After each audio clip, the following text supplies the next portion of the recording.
Sahabat sehat, pada kesempatan yang baik ini, kita mau bincang-bincang mengenai sesuatu yang mungkin sudah diketahui oleh sebagian wanita ataupun di antara para pecinta puas channel ini sudah pernah melakukan pemeriksaan ini, yaitu mengenai pap smear. Berbicara mengenai pap smear, tentunya kita ingin lebih jauh lagi mengetahui apa itu, bagaimana prosedur pemeriksaannya, tujuannya untuk apa, syarat-syaratnya apa saja, dan tentunya yang terpenting adalah kita ingin agar melalui pemeriksaan ini kita mendapatkan kualitas hidup yang lebih baik, yaitu terjadinya atau bisa terdeteksinya secara dini apabila ada gejala menuju ke kanker serviks. Nah, para sahabat sehat, secara definisi atau untuk pengertian daripada pap smear itu adalah suatu pemeriksaan, ya, prosedur pemeriksaan melakukan usapan pada serviks atau mulut rahim untuk deteksi dini kanker serviks. Nah, mendengar kata kanker serviks nggak usah takut duluan. Namanya juga deteksi dini. Jadi justru tujuannya untuk mengetahui sedini mungkin apabila sudah mulai ada perubahan sel yang mengarah ke sana. Ya, jadi sekali lagi jangan takut. Justru melalui pemeriksaan pap smear ini bisa dilakukan deteksi dini risiko kanker serviks. Mungkin ada yang bertanya, apa cuma itu tujuan daripada pap smear? Apa cuma untuk deteksi dini kanker serviks saja? Saya jawab tidak ya, masih ada beberapa tujuan yang lain. Bisa juga untuk mengetahui adanya infeksi.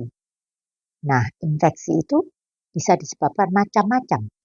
Karena kuman atau bakteri, karena jamur, karena virus ya. Kita pernah dengar apa itu namanya HPV kan ya. Pada tayangan yang lalu saya jelaskan mengenai manfaat daripada vaksinasi HPV. Judul daripada tayangan saya itu, vaksinasi HPV, perlukah itu? Nah, juga pada beberapa bulan yang lalu saya pernah menayangkan mengenai apa? Kanker serviks. Nah, sekarang kita tidak membicarakan masalah kanker, tapi melalui pap smear bisa merupakan metode atau alat untuk melakukan deteksi dini ya daripada resiko terkenanya kanker serviks itu. Tadi sudah saya katakan bahwa bisa juga mengetahui adanya infeksi ya. Infeksi tidak hanya karena kuman, tapi juga bisa karena jamur, karena virus, parasit ya. Sehingga pernah dengar istilah karsinoma in situ. CIN, artinya apa? Belum jadi kanker, tapi sudah mengarah ke sana. Nah, melalui pap smear ini bisa dideteksi. Nah, para sahabat sehat supaya sebagai refreshing tapi juga supaya tidak takut untuk melakukan pemeriksaan ini, saya jelaskan mengenai prosedur pemeriksaannya. Yang pertama, tentunya seorang wanita yang akan melakukan pemeriksaan pap smear disarankan untuk berkemih terlebih dahulu. Jangan dalam kondisi kandung kemih penuh atau istilahnya apa? Ngempet atau kebelet pipis gitu, jangan ya. Jadi ke belakang dulu, buang air kecil dulu. Nah, setelah itu posisi dilakukan pemeriksaan pap smear ini adalah posisi litotomi. Litotomi itu artinya posisi tidur terlentang, kedua kaki ditekuk ya, ditekuk, posisi seperti orang melahirkan. Ya. Kemudian akan dilakukan pemasangan alat yang namanya spekulum. Nah, karena ini namanya juga memasukkan alat spekulum ke dalam liang vagina. Jadi, bagi yang belum menikah atau masih gadis, belum bisa dilakukan pemeriksaan pap smear. Nah, ini harus tahu karena beberapa waktu yang lalu saya dapat pasien masih gadis. Karena dia mengalami keputihan, dia datang ke saya, belum saya periksa langsung mengatakan, "Dokter, saya mau pap smear." Kenapa, Dek? Karena saya dengar di TikTok katanya pap smear bisa untuk deteksi dini kanker. Saya takut terkena kanker karena saya keputihan nggak sembuh-sembuh. Mohon maaf, adik statusnya masih gadis atau sudah menikah? Saya masih gadis, dokter. Justru itu saya tanya, kalau masih gadis, jadi tidak bisa atau belum bisa dilakukan pap smear karena ada alat yang namanya spekulum, ya, istilahnya bahasa Indonesianya cocor bebek itu dimasukkan ke liang vagina. Untuk apa? Untuk bisa lihat kondisi daripada serviks mulut rahim itu. Nah, kemudian kalau sudah dimasukkan alat spekulum itu, setelah sudah ketemu itu mulut rahimnya, dilakukan apa?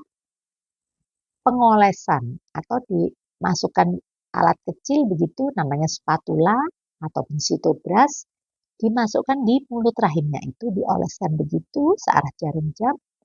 Nggak sakit ya, jangan dibayangkan sakit loh, lembut kok itu ya. Jadi dilakukan ambilan usapan itu, kemudian disitulah nanti ditaruh di objek gelas di semacam kaca gitu, kaca kotak kecil gitu, dioleskan di situ. Kemudian kita periksa ke laboratorium patologi, ya, ke laboratorium PA, patologi anatomi, untuk dilihat sel-selnya. Nah, di sini akan ketahuan, oh selnya ada perubahan, namanya displasia misalkan seperti itu. Atau mungkin metaplasia atau apa istilahnya, pokoknya nanti akan ketahuan ini normal apa enggak normal. Ya, udah jelas ya. Jadi prosedurnya tidak terlalu ribet, tidak terlalu mengerikan ya. Cuman posisinya litotomi, kaki ditekuk, posisi seperti melahirkan begitu. Kemudian dimasukin alat namanya spekulum tadi, dioles ya, diambil sedikit ya pada mulut rahimnya, bukan dibiopsi, beda lagi ya. Ini hanya dioles. Nggak ada dibuang, nggak ada, hanya dioles begitu di dalam mulut rahimnya. Kemudian hasil olesan ini taruh di objek gelas di dalam apa kaca kecil, kemudian dikirim ke laboratorium untuk diperiksa. Nah, para sahabat sehat kalau sudah tahu mengenai prosedurnya, sudah tahu juga tadi tujuannya, yang penting untuk para bunda, para sahabat sehat wanita yang sudah menikah, jadi walaupun umurnya mungkin masih mohon maaf 19 tahun, tapi dia sudah menikah, sudah pernah berhubungan seksual, boleh dilakukan pap smear ini. Memang rekomendasinya buat wanita umur 21 tahun ke atas. Karena kan umur batasan menikah melalui penetapan Departemen Agama itu kan bagi wanita umurnya 21.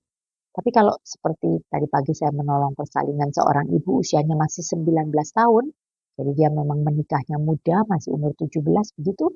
Nah, ini pun indikasi dilakukan pemeriksaan pap smear. Nah, sekarang saya mau memberitahu syaratnya apa saja untuk bisa dilakukan pemeriksaan pap smear. Ya, tadi sudah dijelaskan yang pertama kan itu tadi ya, tidak boleh kandung kemihnya penuh ya. Nah, yang penting ini adalah tidak sedang menstruasi. Karena kalau sedang haid, diambil pap smearnya di mulut rahim kan yang keluar darah ya. Maka sel-selnya akan tidak jelas begitu. Jadi tidak boleh sedang haid. Kemudian tidak berhubungan suami istri selama paling tidak 2-3 hari sebelumnya. Mungkin ada yang protes, dokter, kenapa sih kalau tadi malam saya berhubungan kok sekarang mau pap smear nggak boleh? Kalau kita kan tujuannya mengoles di mulut rahim. Kalau habis berhubungan, ada paparan sperma kan di situ. Nanti hasilnya itu, hasil olesannya pada waktu dilihat di objek gelas itu tidak jelas itu sel-selnya serviks yang terlihat nanti gambaran sperma. Ya, makanya tidak boleh habis berhubungan suami istri 2-3 hari sebelumnya. Tidak sedang haid, tidak boleh berhubungan seperti itu. Juga tidak sedang atau habis pakai vaginal dose, maksudnya obat-obat untuk cebok yang istilahnya seperti antisepsis. Jadi misalkan habis pakai betadine atau mungkin pakai sabun sirih begitu, pakai feminine wash sebaiknya tidak. Karena kalau mau dilakukan pap smear tidak. Karena nanti sekali lagi sel-selnya jadi nggak murni itu asli punyanya serviks. Ya. Kemudian juga tidak memakai tampon. Tampon maksudnya semacam apa? Kalau sedang haid dipakai tampon dimasukkan ke vagina itu kan nggak boleh. Kalau mau pap smear maksud saya ya. Jadi sekali lagi udah jelas ya syarat-syaratnya ada tadi ada 5 ya.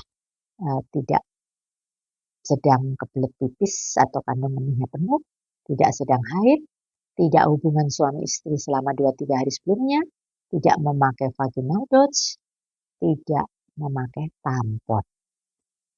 Ya, itu tadi syarat-syaratnya. Atau ada juga yang apa?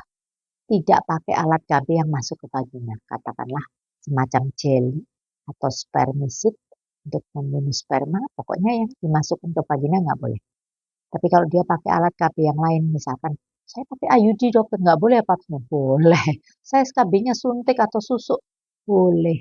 Ini yang dimaksud adalah alat KB yang dimasukkan ke vagina. Oke, itu tadi syarat-syaratnya. Nah, ada yang bertanya, kapan sih dokter sebaiknya kita wanita ini mulai pap smear? Itu tadi sudah saya jelaskan, umur 21 atau umur berapapun asal dia sudah menikah. Kalau masih gadis, nggak perlu ya. Karena kan perlunya dioles di mulut rahimnya. Kemudian, mohon maaf, ada lagi yang menanyakan, dokter, ini masih gadis status sosialnya, tapi sudah berhubungan suami istri. Bahkan mungkin sudah bergonta-ganti partner, boleh nggak pap smear?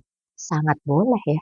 Karena sekali lagi ini kan problem hanya memasukkan alat spekulum sehingga untuk bisa melihat mulut rahimnya. Jadi kalau dia sudah pernah melakukan hubungan suami istri, walaupun status di KTP-nya belum menikah, ya kalau datang ke dokter kandungan untuk pap smear bisa. Nah, kemudian kalau sudah tahu syaratnya, sudah tahu kapan dilakukannya, berapa tahun sekali.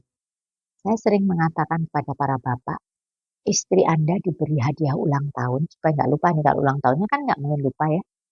Ya, tidak harus dibelikan tas branded atau mungkin dirayakan dengan apa pesta atau dengan tumpengan begitu nasi kuning, bukan nggak boleh, boleh. Tapi saya bilang hadiahilah istri Anda dengan apa medical check up, salah satunya pap smear ini. Nah, saat ini kita tahu ya Kementerian Kesehatan, Menteri Kesehatan kita, Bapak Budi Gunadi Sadikin itu melakukan apa? Gerakan ada bonus medical check up setahun sekali pada pas hari ulang tahun. Nah, ini sebetulnya sudah lama sejak saya sebelum pensiun dulu saya selalu katakan, tolong para ibu biar nggak lupa pas ulang tahun lakukan pap smear untuk deteksi dini kanker mulut rahim. Apa harus setiap tahun dokter? Dikatakan sebenarnya kalau usia di bawah 30 tahun bisa 2-3 tahun sekali. Lupa dokter kan pandemi. Ini sudah 5 tahun. Ya oke lah 5 tahun pun ayo periksa. Jadi mengerti ya maksud saya? Kalau saya selalu katakan idealnya setahun sekali. Biar nggak lupa pas ulang tahun. Tapi kalau 2-3 tahun sekali juga oke daripada nggak pernah periksa. 5 tahun sekali juga oke daripada sama sekali nggak periksa. Tapi jangan dibalik ya. Kata dokter tua ini nggak apa-apa mau 5 tahun ya 10 tahun juga nggak apa-apa. Nggak begitu. Justru saya katakan untuk mencegah atau deteksi dini kanker mulut rahim itu idealnya setahun sekali. Tapi kalaupun Anda tidak sempat mau 2-3 tahun sekali boleh daripada tidak pernah periksa sama sekali. Karena banyak pasien saya di saat usianya sudah 45, sudah mulai haidnya mulai kacau, saya tanya, ibu pernah pap smear? Apa itu dokter? Tidak pernah mendengar penjelasan atau penyuluhan? Enggak tuh. Nah kalau di puskesmas bukan pap smear dokter, namanya IVA. IVA itu sebenarnya prinsipnya sama, tapi singkatannya apa? IVA, inspeksi visual asetat. Maksudnya mulut rahimnya diolesi dengan asam asetat akan ketahuan di situ berubah warna tidak. Nah ini juga nggak apa-apa. Maksud saya gini, puskesmas itu sebagai FKTP, dia melakukan deteksi dini yang langsung bisa dilihat. Oh kalau berubah waktu dioles asam asetat kok serviks yang asalnya warnanya mulus merah muda begitu kok berubah warna menjadi putih. acetoacetate menjadi putih. Jadi diolesi asam asetat menjadi putih. Segera konsulkan ke dokter kandungan. Mungkin nanti dokter kandungan akan menindaklanjuti dengan pap smear atau yang lain. Jadi sekali lagi kalau puskesmas bisa melakukan pap smear, tapi kan harus mengirim ke laboratorium PA. Jadi kalau Anda mau langsung lihat saat itu juga pakai metode namanya IPA. Oke ya, jadi sudah tahu mulai umur 21 tahun ke atas, boleh dilakukan setiap tahun atau selambat-lambatnya 5 tahun harus pernah pap smear sekali begitu. Nah, ini yang bikin deg-degan, dokter saya nggak bisa tidur setelah di pap smear. Kenapa? Saya kepikiran hasilnya. Hasilnya itu secara garis besar ada 2 macam. Normal atau tidak normal. Kalau normal ya udah, pasti aman begitu. Tapi tetap harus secara rutin dilakukan pemeriksaan ulang juga pap smear ini. Nggak bisa sekali aman seumur hidup aman ya. Makanya perlu dilakukan setiap tahun atau 2-3 tahun sekali. Nah sekarang kalau tidak normal, aduh dokter tidak normal berarti saya kanker. Belum tentu. Tidak normal itu bukan berarti kanker. Ya saya katakan di depan tadi bisa karena infeksi. Nah kalau infeksi jamur akan ada bacaan infeksi candida. Katakanlah infeksi trichomonas. Apa itu dokter? Ya bakteri, kuman. Infeksi HPV. Nah ini pun juga masih bisa dilakukan nanti pencegahan ya vaksinasi tadi. Sekali lagi kalau tahu hasil pap smear itu tidak normal, apalagi ada kriteria kelas 1, kelas 2, kelas 3. Nah ini ya. Sekali lagi kalau kelas 1, wah luar biasa. Kalau kelas 2 untuk kita sudah menikah, katakanlah hasil pap smear saya ya kelas 2, nggak kelas 1 ya. Jadi jangan merasa, waduh, berarti saya kanker ya dokter, gejala kanker. Tidak. Kalau sudah dapat hasil pap smear, konsultasilah kepada dokter Anda. Minimal kepada bidan Anda atau kepada puskesmas, kepada dokter umum boleh. Jadi tidak tidak menjadi paranoid begitu, cemas, gelisah gara-gara pap smear. Justru kan tujuan utamanya adalah untuk deteksi dini. Setelah ada hasil, konsultasilah supaya tidak takut. Jadi sekali lagi para sahabat sehat, tujuan daripada tayangan saya kali ini untuk refreshing agar para bunda tahu manfaat daripada pap smear. Begitu penting, ini sederhana dan tidak mahal, apalagi ini era BPJS, bisa juga ada beberapa laboratorium yang bekerja sama dengan ini BPJS bisa gratis. Atau mungkin kalaupun ada biaya hanya mungkin kalau di puskesmas atau mungkin di klinik swasta ya paling tidak untuk mengganti sarung tangan begitu ya bahan dan sebagainya. Tapi kalaupun membayar relatif murah ya. Kalau tanya berapa sih dokter murah itu relatif, makanya saya katakan relatif. Membayar pun paling mungkin sekitar katakanlah 200.000 begitu ya. Dibandingkan mungkin pemeriksaan-pemeriksaan yang lebih canggih, lebih mahal lagi kan ya. Tapi secara garis besar puskesmas FKTP pun bisa melakukan. Oke para sahabat sehat, saya rasa bincang-bincang kita cukup sampai di sini. Kalau ada yang kurang jelas silahkan tanya di kolom chat ya. Anda merasa ini ada manfaatnya silahkan like, subscribe dan juga share. Share kepada siapa? Kepada semua teman wanita Anda ataupun teman lelaki boleh di-share ini untuk supaya mengingatkan untuk memeriksakan istrinya pap smear ini ya. Sebagai hadiah ulang tahun ya. Hadiah terindah dalam hidup kita adalah kesehatan kan ya. Jadi sekali lagi saya rasa kita akan sambung lagi di sesi berikutnya yang ada kaitannya dengan pap smear mungkin nanti untuk deteksi dini kanker yang lain. Tidak hanya kanker serviks ya karena wanita yang ditakuti tidak hanya kanker serviks, ada kanker payudara, ada kanker rahim dan sebagainya. Nanti kita bicarakan di lain kesempatan. Salam sehat.